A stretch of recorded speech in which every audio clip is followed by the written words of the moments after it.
Hello दोस्तों, स्वागत है आपका आज की वीडियो में। और जैसे कि 9 तारीख को आपका यूके त्रिपीसी का पेपर हुआ था, उसमें जो रीजनिंग के क्वेश्चन आए थे उन्हें आज हम सॉल्व करेंगे। तो चलिए स्टार्ट करते हैं पहले क्वेश्चन से। और पहला क्वेश्चन आपके स्क्रीन पे दिख रहा होगा। और पहला क्वेश्चन में आपको एक फिगर दिया है और उसमें एक मिसिंग जो स्क्वायर है उसमें हमें निकालना है कि उसमें क्या आएगा। तो आपको फिगर दिख रहा होगा, मैं एक बार उसे ड्रॉ कर लेता हूँ। ये है आपके सामने फिगर, ये आपको वहाँ पे दिख भी रहा होगा। ये है कॉलम। इसे करने के होते हैं दो तरीके, इसे हम कॉलम से देखेंगे और सबसे या फिर रो से देखेंगे।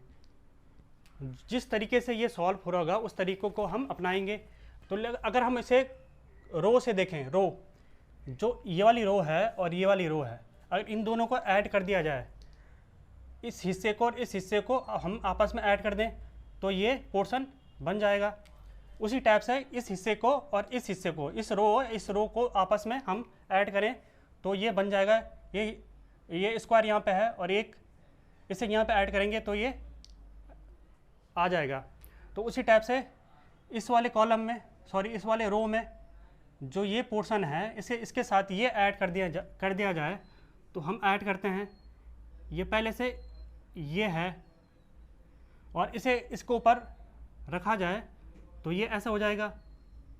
मतलब ये पूरा फिल हो जाएगा, ये आपके सामने इस टाइप से आ जाएगा, मतलब पूरा फिल हो जाएगा। तो ये आपके ऑप्शन नंबर डी है, डी में है, तो आपका डी इज़ राइट आंसर हो जाएगा। इसी के साथ हम चलते हैं अगले क्वेश्चन में। अगले क्वेश्चन में आपको मिसिंग नंबर दी है और ये मैंने क्लास पढ़ाई थी आपको, उसमें भी मैंने ये प्रैक्टिस करवाई है आपको। इसमें आपको दिया है 3, 5, 9, 17 और हमें निकालना है यहाँ पे क्या होगा। तो मैंने आपको सबसे पहले बताया उनका गैप देखें, अगर गैप से नहीं हो रहा है तो आगे जो पॉसिबिलिटी बनती है उसको देखें। तो इनका गैप क्या है, 2, इसका 4, इसका 8, और यहाँ पे क्या होगा। तो अगर हम देख रहे हैं कि ये डबल हो रहा है, 2, 4 और 8, अगर यहाँ पे 16 होगा, अगर ये वाली पॉसिबिलिटी सही होती है। तो एक बार देख लेते हैं, 17 और 16 33 होता है। 33 ऑप्शन में है, ऑप्शन नंबर ए में। Option number A is right answer हो जाएगा। इसी टाइप से हम चलते हैं अगले क्वेश्चन में। अगला क्वेश्चन है फिगर काउंटिंग का क्वेश्चन है और ट्रायंगल वाला। तो इसे हम एक बार ड्रॉ कर लेते हैं और आपको वहाँ पे दिख भी रहा होगा। तो इसे करने का, अगर हम इसे काउंट करें तो काउंट करने से भी कर सकते हैं, लेकिन इसके लिए एक फॉर्मूला होता है n + 2 2n + 1/8, ये इसका फॉर्मूला होता है। तो n की जगह क्या आएगा, जो इसके बेस में ट्रायंगल होंगे वो होंगे n। तो इसका बेस हम यहाँ से भी ले सकते हैं, यहाँ से भी ले सकते हैं और यहाँ से भी ले सकते हैं। हम एक बार काउंट कर लेते हैं, 1, 2, 3, 4, जो इसके बेस से ट्रायंगल बन रहे हैं। 4 अगर इधर से भी होता है, 1, 2, 3, 4, इधर से 4 आते हैं तो 4 यहाँ पे 4 रखेंगे, यहाँ पे भी 4 और यहाँ पे 4, तो कितना आ रहा है। तो इसका आंसर 24 × 9 होगा। इसे सॉल्व करके आ जाएगा और अपॉन 8, तो 8 3 जा 24, तो क्या आ जाएगा 27 आ जाएगा। 27 ट्रायंगल होंगे। अगर हम ये है, अगर आपको फॉर्मूला याद है तो अगर हम इसे गिने भी, तो अगर हम इसे गिने तो एक बार मैं आपको गिनना बता देता हूँ आसान तरीके से। सबसे पहले छोटे ट्रायंगल हैं उन्हें गिनेंगे, 1, 2, 3, 4, 5, 6, 7, 8, 9, 10, 11, 12, 13, 14, 15, 16 है छोटे वाले ट्रायंगल। सब एक बड़ा ट्रायंगल है 1, और जो एक एक लाइन को हम माइनस करते हुए चलेंगे, इसको माइनस करेंगे, 1 ये हो जाएगा, इन दोनों को हटाएंगे, 2 ये हो जाएगा, और बड़ा हमने ले रखा है 2। इसी टाइप से इधर से 3, इधर से 4 ये हो गए, इसे हटाएंगे, 5, 6 ये हो गए, 6 ये हो गए, जो हमने बीच की लाइनें हटाई, 6 ट्रायंगल ये हो गए। और उसी टाइप से जो इसे बेस बनाते हुए जो ट्रायंगल बनेगा, 1, 2 और 3 ये हो गए 3, और जो बीचों बीच ट्रायंगल बन रहा है, जो आप ये देख रहे होंगे, ये बीचों बीच जो तीनों बेस को छूता हुआ एक ट्रायंगल बन रहा है बीचों बीच, एक ये हो गया। तो अगर इसे काउंट करें 4, 10, 17 और 27, 27 ट्रायंगल अगर हम गिने आसान तरीके से 27, लेकिन अगर हमें फॉर्मूला याद है तो इससे भी हम आसानी से इसे निकाल लेंगे। और इसी के साथ चलते हैं हम अगले क्वेश्चन में। अगला क्वेश्चन आपको दिख रहा होगा बोर्ड पे, वेन डायग्राम का क्वेश्चन है। और क्वेश्चन में आपको दिया है दोपहर के भोजन में आलू टमाटर दोनों परोसे गए हैं। कुछ ने आलू कुछ ने टमाटर लिए, वहाँ कुछ मांसाहारी थे, उन्होंने कुछ नहीं लिया, बचे हुए लोगों ने आलू टमाटर दोनों लिए। तो इतना आसान क्वेश्चन है। अगर मान ले ये है आलू और टमाटर, लेकिन हमें वो दर्शाना नहीं है, हमें केवल बताना है कि किसने लिए। कुछ लोगों ने आलू टमाटर, कुछ ने आलू लिए, कुछ ने टमाटर, ये टमाटर हो जाएगा। और कुछ ने मांसाहारी थे, उन्होंने कुछ नहीं लिया, तो मतलब ये इनसे अलग है, ये अलग है मांसाहारी वाले। और जो लास्ट में बचे थे कुछ लोग, उन्होंने दोनों चीज़ ली। तो इतना इजी क्वेश्चन था, इतना इजी डायग्राम, और ये डायग्राम ऑप्शन नंबर ए में आ जाएगा आपका, और आपका option number A right answer हो जाएगा। इसी के साथ हम चलते हैं अगले क्वेश्चन में। अगला क्वेश्चन आपका डाइस का क्वेश्चन है, पासे का क्वेश्चन, और आपको दिख रहा होगा आगे। मैं इनको एक बार यहाँ बना लेता हूँ आपको समझाने के लिए। ये आपको 3 फिगर दिए गए हैं, और इसमें हमें बताना है कि इसमें बेस में कौन सा नंबर होगा। अगर आपको डाइस की कंडीशन पता है कि इसमें 6 फलक होते हैं और प्रत्येक में एक एक नंबर होता है, 6 नंबर होते हैं, टोटल 6 नंबर होते हैं, और हर नंबर के अपोजिट एक फिक्स नंबर होगा, उन नंबर बदलेगा नहीं। उस हिसाब से अगर यहाँ टॉप में 5 होगा तो बॉटम में सेम नंबर होगा। उस हिसाब से हम अगर देखें तो ऑप्शन हमारा डी, बिना किसी मेहनत के डी ऑप्शन सही हो जाएगा, क्योंकि डी में से तीनों सेम नंबर है और कोई डिफरेंट नंबर नहीं है। लेकिन मैं आपको ये बता दूँ 4 नंबर आया कैसे। तो हमें देखना है कि जो कंडीशन दी होगी वो 2 डाइस में फॉलो होगी, क्योंकि एक डाइस में हमें 3 नंबर दिए हैं, उसके जरिए हमें उसका अपोजिट नंबर पता लग जाएगा। जैसे कि हमने ये डाइस है, ये मैंने खोल के आपको बताया कि यहाँ 5 है, 1 2, और इसके जो अपोजिट होगा इस तरफ होगा 2 के बगल में, तो यहाँ पे ये फलक होगा इस साइड, 1 का अपोजिट, और 2 का अपोजिट 1 की तरफ होगा अगर हम इसे खोल के देखें, और 1 नीचे की तरफ होगा, तो उसे अगर हम दिखाएं तो इस तरफ होगा। ये 5 का अपोजिट ये होगा। तो हमें ये देखना है इन 3 डायग्राम में कौन सी 2 नंबर कॉमन है। जैसे कि इसमें 5 टॉप में है और 3 इस तरफ है, 3 ये। तो अगर हम इसे खोलें, इसे इस तरफ खोलें कि इसके जो बगल में होंगे वो क्या होंगे, इसे खोलें इस टाइप से, तो यहाँ पे 3 है, इस तरफ 2 है, और 3 के बगल में क्या है, 6। इस फिगर से पता लग रहा है कि 3 के बगल में 6 है, तो इधर तो 6 आ जाएगा। उसी टाइप से अब कॉमन क्या निकला, इसमें और इसमें 5 और 2 कॉमन है। तो अगर हम इसे इस हिसाब से खोल दें कि इनके बगल में क्या होगा, तो यहाँ से हमें पता लग रहा है कि 2 के बगल में क्या है, 1 है, जो यहाँ पे दिया है हमें, 2 के बगल में 1 है। तो इस हिसाब से अगर जो गिवन नंबर हैं जो हमें पता लगे हैं, तो हम यहाँ पे लिख दें 1 2 और 2 के बगल में 3, और जो 6 है वो इस तरफ है, क्योंकि ये 3 के बगल में है, उस तरफ से ये खुल के ऐसा हो जाएगा, और नीचे बचा नंबर 4 हो जाएगा। तो सभी में यहाँ पे 4 होगा, यहाँ पे भी 4, यहाँ पे भी 4। अगर हम इसे भी फिल कर दें 1 2, 2 के बगल में 3 6, ये इसी का मैंने खोल के दिखाया था आपको, लेकिन मैं अलग अलग लिख लेता हूँ कि यहाँ पे बचा क्या 4, 3 के बगल में 2, 6 के बगल में इस साइड से 1, तो बचा क्या 4। ये हमने पहले भरा है 1 2 3 6 5, बचा क्या 4। तो हमें हमने तीनों डाइस को खोल के दिखाया कि बेस में आपका 4 ही होगा। ये बहुत लंबा तरीका है। अगर आपको पता है कि किसी एक नंबर के अपोजिट फिक्स नंबर होता है तो आपका ऑप्शन नंबर डी इस राइट आंसर हो जाएगा। तो हम चलते हैं अगले क्वेश्चन में। अगला क्वेश्चन आपके सामने है और क्वेश्चन में दिया है नीचे दिए हुए प्रश्न में 5 आकृतियां हैं। आकृतियों से बनी श्रृंखला पहली आकृति से प्रारंभ होती है जिस पर कोई अंक अंकित नहीं है तथा अन्य आकृतियों में क्रमशः 1 से 4 तक अंक अंकित हैं। यद्यपि यह श्रृंखला तभी स्थापित होगी यदि किन्हीं 2 अंकित आकृतियों को परस्पर बदल दिया जाए। इन दोनों आकृतियों में से पहली आई हुई आकृति पर अंक ही उत्तर है। ये आपके सामने क्वेश्चन दिया हुआ है, लेकिन अगर आप इस क्वेश्चन को ढंग से पढ़ेंगे तो क्वेश्चन में हमें पूरा डाटा गिवन नहीं है। इसके ज़रिए हम जो फिक्स आंसर है वो निकल नहीं रहा है। तो इसमें एक मिसिंग डाटा क्या हो सकता है?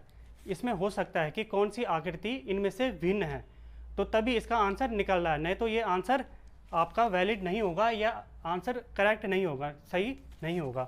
तो अगर आप इसे देख रहे होंगे कि हमें क्वेश्चन में दिया है कि किन्हीं 2 आकृतियों को परस्पर बदल दिया जाए।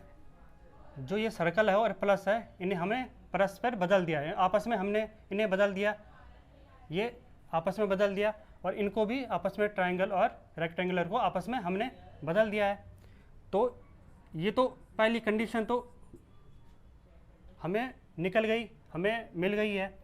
तो इसी के साथ अगला, तो इसे देखेंगे इसके अगले वाली कंडीशन में। तो ये घूम रहा है क्लॉकवाइज घूम रहा है, और जो ये प्लस है वो अभी इस तरफ आ गया। तो ये पूरा सर्कल जो इस तरफ था इसे हमने इस तरफ घुमाया तो प्लस इस तरफ आ जाएगा, और जो ट्रायंगल है ऊपर आ जाएगा, और जो सर्कल है इस तरफ आ जाएगा। इस तरफ घुमाया।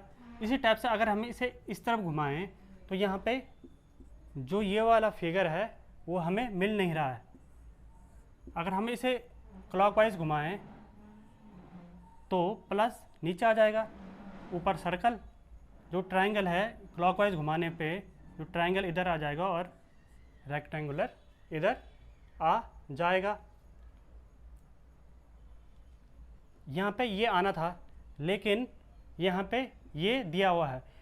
तो अगर इसे प्रूव करना है तो इसके अगले वाला जो फिगर है उसे भी हम एक बार क्रॉस चेक कर लेते हैं। अगर इसे भी हम क्लॉकवाइज घुमाएं तो आगे क्या आएगा?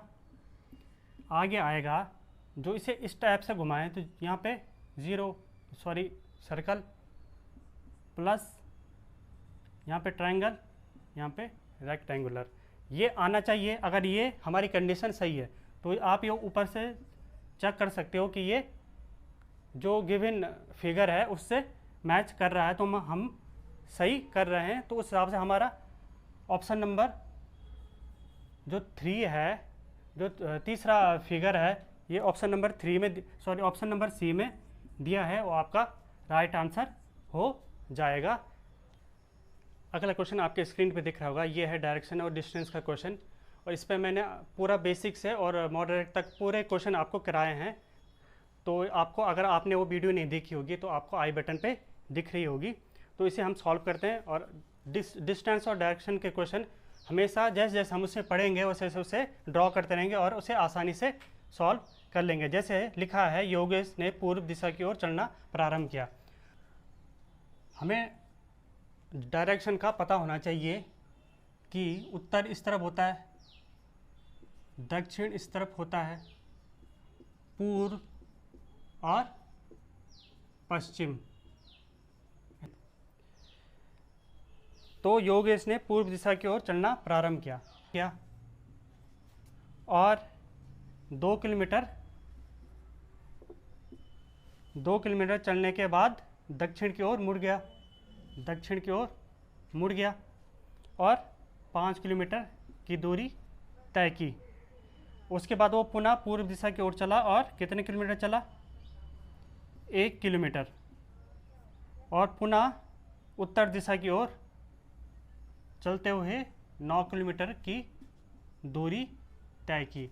अब हमें निकालना है प्रारंभिक पॉइंट हम मान लेते हैं O से अंतिम पॉइंट हम मान लेते हैं P की बीच की दूरी, तो इसमें सीधे सीधे लग जाएगा पाइथागोरस प्रमेय।